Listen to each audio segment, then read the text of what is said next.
একবার আয়েশা রাদিয়াল্লাহু তাআলা আনহা নবীজির সঙ্গে ফিরে আসছিলেন, ঘুরতে গিয়েছিলেন, ঘোরা থেকে ফিরে আসছিলেন। হঠাৎ করে প্রকৃতির ডাকে সাড়া দেওয়ার জন্য আয়েশা রাদিয়াল্লাহু তাআলা আনহা উট থেকে নামলেন। উট এখন চলে বাস, এখন আছে কার, এখন আছে বাইক। তৎকালীন সময় ছিল দুইটা জিনিস, এক হচ্ছে ঘোড়া আর একটা উট। তো উটের উপরে ছিল একটা হাউদাজ, এটা হচ্ছে আরবি শব্দটা, বাংলা হচ্ছে পালকি। এটা নাম কি? আগের যুগে বিয়ে হতো কিসে চড়ে? পালকিতে চড়ে। তো আয়েশা রাদিয়াল্লাহু তাআলা আনহা পালকিতে ছিলেন, প্রকৃতির ডাকে সাড়া দেওয়ার জন্য পালকি থেকে নেমেছেন। যখন নেমে গিয়েছেন, যখন ফিরে আসবেন তখন দেখছেন যে একটা গলায় লকেট ছিল, লকেটটা নাই। তিনি আবার গিয়েছেন লকেট খুঁজবার জন্য।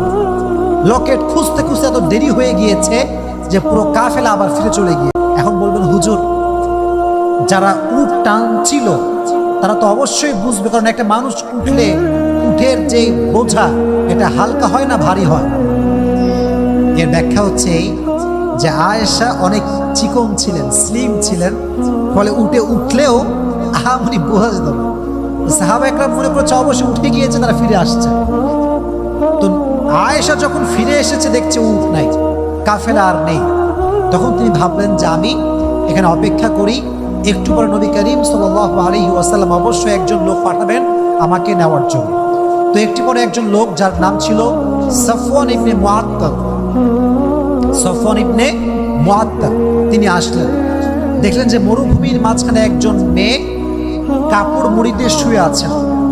যখনই তিনি মুখ খুলেছেন, কাপড় হটিয়েছেন, তিনি বুঝতে পারেন এটা হচ্ছে নবীজির একমাত্র কুমারী স্ত্রী আয়েশা রাদিয়াল্লাহু তাআলা আনহা।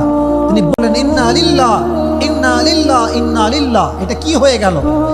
মরুভূমির মাঝখানে আপনি শুয়ে আছেন, কোনো কথা বললেন না, চুপচাপ উটের পিঠে আয়েশা রাদিয়াল্লাহু তাআলা আনহা বসলেন। তিনি নিজে হাত দিয়ে ধরে ধরে ধরে তেনাকে ফিরিয়ে নিয়ে আসলেন। এদিকে